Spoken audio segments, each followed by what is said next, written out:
Hello everyone. Today we will discuss about the safety concerns and which precautions we should take if we are on newer anti-COVID antiviral, which is Molnupiravir. So how does this Molnupiravir act to decrease the replication of SARS coronavirus 2 virus?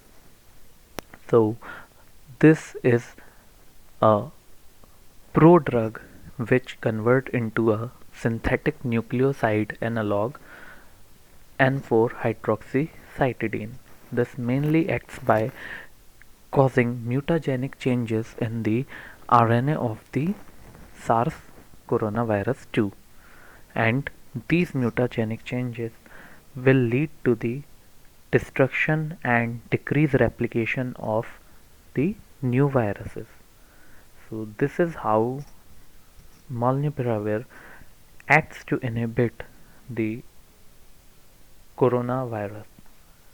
Now, there are many safety concerns which are related to this drug, and FDA only given it emergency use authorization for mild to moderate COVID-19 cases, and there are some contraindications and there are some limitations to the use of this drug.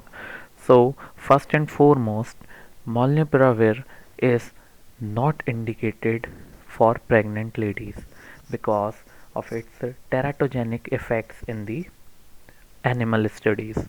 This drug is not tested on the pregnant ladies, and it will not get approved for the pregnant ladies also due to its teratogenic effects on the fetus.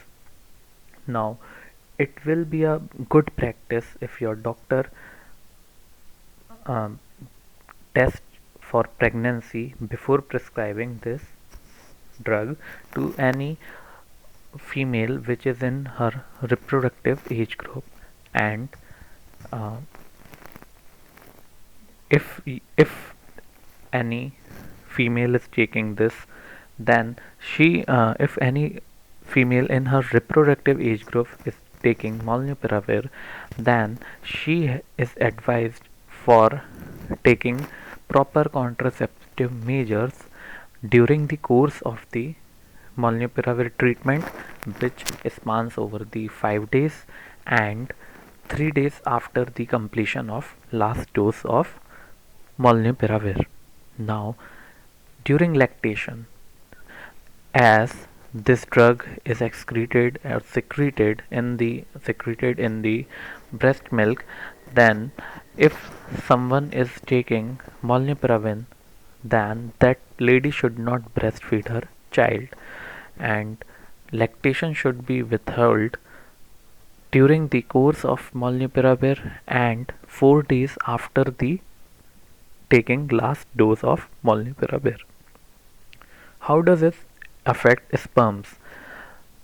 We don't know what are the effects on sperms, but due to its teratogenic nature, it is advised that any person who is taking Molnupiravir should take adequate contraceptive measures for during the period of when he is taking the drug, and 3 months after the last dose of Molnupiravir.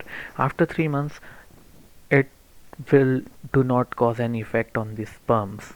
So this is one important thing to remember while you are taking or you are prescribing Molnupiravir to any patient. Now, children, this drug is not approved for the children under 18 years of age because it has been seen that Molnupiravir causes bone and cartilage growth retardation, which will lead to the decreased bone and cartilage growth in children. That's why this drug is not approved and contraindicated in children less than 18 years of age. Now, can we give this drug for pre-exposure and post-exposure prophylaxis, which means if someone has come into the contact of a patient who is positive for COVID-19, then this is not recommended, and it is still under study for use in pre and post exposure prophylaxis. Now we need to remember that Molnupiravir has only approved for emergency use authorization, and it should be only taken after the advice of your doctor. So this will sum up the contraindication and specific precautions related to the Molnupiravir. Thank you.